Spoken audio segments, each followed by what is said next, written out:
turma! Vamos prosseguir nossa aula hoje com o tema recursos. Não deixem de curtir, compartilhar e assistir às nossas aulas. E recapitulando o que falamos na aula passada sobre o juízo de admissibilidade recursal e o juízo de mérito recursal. E eu vou recapitular com vocês falando sobre a importância do juízo de admissibilidade. Quando o tribunal adquém, quando o órgão adquém faz o juízo de prelibação, que é a mesma coisa que juízo de admissibilidade, significa dizer que a partir dali se opera o efeito substitutivo do recurso. Quando estudarmos os efeitos dos recursos, vamos falar sobre esse efeito. De forma sucinta, efeito substitutivo significa que se o tribunal conhecer o recurso, a decisão por ele proferida, ainda que negue provimento, terá um efeito de substituição. Essa decisão substituirá a decisão que foi recorrida, a decisão combatida. Então, vamos lá. Eu falei bastante sobre pressupostos de admissibilidade de uma forma geral, então agora a gente vai ver o que são eles. E esses pressupostos, eles são divididos em caráter objetivo e caráter subjetivo. Vamos lá analisar cada um deles? Quando a gente fala em caráter objetivo, vocês precisam guardar a palavra carta. Isso mesmo, carta. Por que isso? Porque carta, se a gente pegar a inicial de cada um dos pressupostos objetivos, formaremos a palavra carta, que é o cabimento, a adequação, a regularidade formal, a tempestividade e a ausência de fatos impeditivos ou extintivos do direito do recorrente. Nosso primeiro pressuposto objetivo é o cabimento. E o que é o cabimento? É a previsão legal da existência do recurso. O recurso cabível no processo penal é aquele recurso determinado em lei. Então, pelo princípio da taxatividade, o rol previsto no CPP em relação aos recursos cabíveis é um rol taxativo. Então, o primeiro passo é se analisar se contra aquela decisão que a parte recorrente deseja combater, cabe algum recurso. E eu digo isso porque há decisões que não cabe um recurso previsto em lei. Por quê? Porque no processo penal vigora a chamada ideia de irrecorribilidade das decisões interlocutórias. E o que isso significa? Por exemplo, o juiz indefere a produção de uma prova. Qual recurso será o recurso cabível para essa situação? Não há um recurso imediato cabível. Porém, diante dessa situação, se futuramente a sentença for desfavorável àquela parte que se sentiu prejudicada pelo indeferimento da prova, será possível o manejo de um recurso de apelação e isso será alegado como preliminar. O que aconteceu? Aconteceu aqui uma preliminar de cerceamento de defesa. Então, teoricamente, embora não caiba um recurso contra a decisão interlocutória que indefere a produção de uma prova em audiência, contra esse indeferimento, futuramente será cabível o recurso de apelação. Então, o cabimento nada mais é do que a análise da lei e a verificação se para aquela decisão há possibilidade ou não da interposição de algum recurso imediato. O segundo pressuposto objetivo é a adequação. Adequação nada mais é do que a utilização da impugnação correta para buscar o próprio reexame da decisão, ou seja, é a escolha do recurso correto. E quando a gente fala em adequação, é importante a gente destacar dois princípios, o da singularidade ou unirrecorribilidade e o princípio da fungibilidade e mitigação da adequação. O primeiro deles, que é o princípio da singularidade, significa que cada decisão admite, em regra, um só recurso. E por que eu disse em regra? Porque o recurso extraordinário e o recurso especial são exceções. Porque diante de uma mesma decisão, poderá ser cabível tanto um quanto o outro. Pelo princípio da fungibilidade e mitigação da adequação, se entende que, salvo a hipótese de má-fé, a parte não pode ser prejudicada pela interposição de um recurso por outro. Isso daqui tem previsão expressa, é o artigo 579 do CPP. E em seu parágrafo único diz que se o juiz, desde logo, reconhecer a impropriedade do recurso interposto pela parte, mandará processá-lo de acordo com o rito do recurso cabível. Então, o que se conclui? Que, pelo princípio da fungibilidade, desde que não esteja evidenciada a má-fé, o recorrente não poderá ser prejudicado se interpôs o recurso errado. O juiz ainda assim conhecerá do recurso e determinará que ele seja processado como se fosse o recurso adequado. Então, por exemplo, da decisão de pronúncia, a gente sabe que cabe o recurso em sentido estrito. Mas e se a parte apela?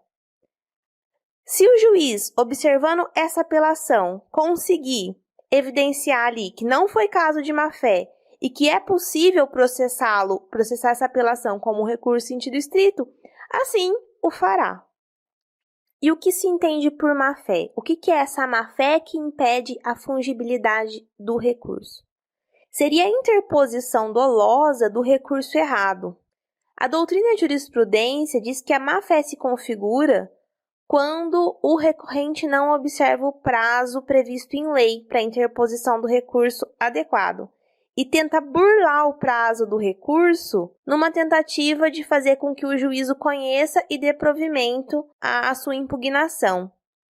Ainda, a má-fé também vai estar presente diante de um erro grosseiro. Conforme o entendimento dos tribunais, o recorrente só pode se valer desse princípio da fungibilidade quando houver uma dúvida objetiva sobre o recurso adequado. Isso é uma posição jurisprudencial. Nosso terceiro pressuposto objetivo é regularidade formal. Lembra lá do que eu falei para vocês no começo? A gente está formando a palavrinha que eu mandei vocês guardarem, a palavra carta. Já foi o C, já foi o A, agora a gente já está no R. A regularidade significa a obediência às regras formais de interposição. A parte recorrente precisa se ater à forma de interposição do recurso e à sua motivação. E o que se entende por forma de interposição? Bom, no primeiro grau de jurisdição, a maioria dos recursos pode ser interposto mediante um termo nos autos ou através de uma petição. Isso acontece com apelação, com recurso em sentido estrito, com agravo em execução, que são recursos em que as razões podem ser apresentadas depois. Sobre esse tema, notem aí para verificar o artigo 578 do CPP. O que é o termo? O termo nos autos é a simples manifestação do recorrente de que ele deseja recorrer. Então, isso já vale como interposição. E a motivação, que é o outro desdobramento da regularidade formal. A motivação não é sempre que vai aparecer, porque é um requisito ligado aos recursos de fundamentação vinculada. Por exemplo, a apelação contra a decisão do júri, recurso extraordinário e o recurso especial. Então, regularidade formal, fechou. Vamos passar para o nosso próximo requisito, tempestividade. A tempestividade está relacionada ao prazo. O recurso tem que ser interposto no prazo legal, sob pena de preclusão temporal.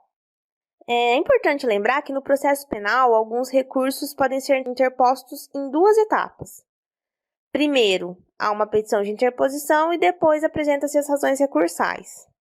Por exemplo clássico, a apelação, 5 dias para interpor, 8 dias para apresentar as razões. Mas se tem esses dois prazos, como que eu faço para analisar a tempestividade? É sempre no momento da interposição e não da apresentação das razões. A apresentação de razões fora do prazo, na visão dos tribunais, é uma irregularidade. O que importa é o respeito àqueles 5 dias da interposição. E aqui eu ressalto para vocês, faço observação muito importante, que as modificações do CPC não têm aplicação aqui no processo penal. Então, os prazos processuais penais continuam correndo de forma contínua. Não há interrupção, suspensão, por ser domingo, por ser feriado. A gente lembra da regra. Terminou em final de semana, prorroga para o primeiro dia útil. Não computa o prazo do início, mas inclui o vencimento. Sobre esse assunto, anotem aí para analisar o artigo 798 do CPP. E quando se inicia a contagem do prazo? A partir da intimação das partes. No processo penal, nos termos da súmula 710 do STF, os prazos são contados da data da intimação e não da juntada aos autos do mandado ou carta precatória ou de ordem. E como se dá essa intimação? Algumas pessoas, algumas partes têm direito à intimação pessoal e outras não. Quando a gente fala em intimação pessoal, MP tem direito à intimação pessoal, defensor público, defensor dativo e acusado. E quem não precisa ser intimado pessoalmente? O defensor constituído, o advogado do querelante e o advogado do assistente, que será mediante publicação no Diário Oficial. Vamos lá agora para o nosso último pressuposto objetivo, que é a ausência de fatos impeditivos ou extintivos do direito do recorrente. É a nossa última letrinha lá da nossa palavra carta. O fato impeditivo é o fato anterior à interposição. Então, se ele é anterior, ele vai impedir que o recurso seja interposto. E quais são esses fatos? A renúncia ao direito de recorrer é o primeiro deles. A renúncia ao recurso é uma manifestação expressa da parte. A parte se manifesta abrindo mão do direito de recorrer. Essa renúncia ela tem que acontecer antes da interposição do recurso. Ela renuncia a um direito. A não interposição não significa renúncia, mas sim permitir, possibilitar a preclusão e, consequentemente, o trânsito em julgado. Agora vamos imaginar uma situação. O réu manifesta, no momento que foi intimado da sentença, que não tem intenção de recorrer. Posteriormente, a sua defesa técnica, o advogado, o defensor, o advogado dativo, enfim, a sua defesa técnica, entende que é caso sim de recorrer. O que prevalece? A manifestação do réu, que falou que não teria, que renunciou ao seu direito, em tese, ou a manifestação da defesa técnica.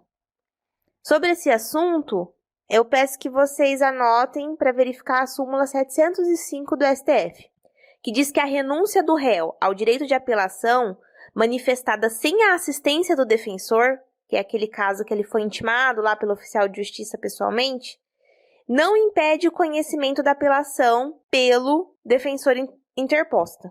Então, prevalece o recurso do advogado.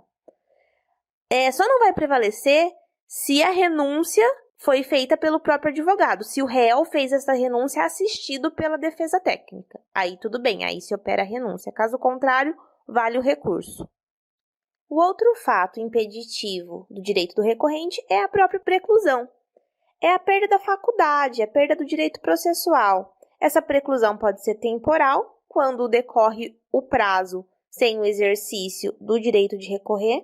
A apelação tem que ser interposta em 5 dias, sob pena de preclusão. Passou o prazo, precluiu o direito, a consequência vai ser o trânsito em julgado.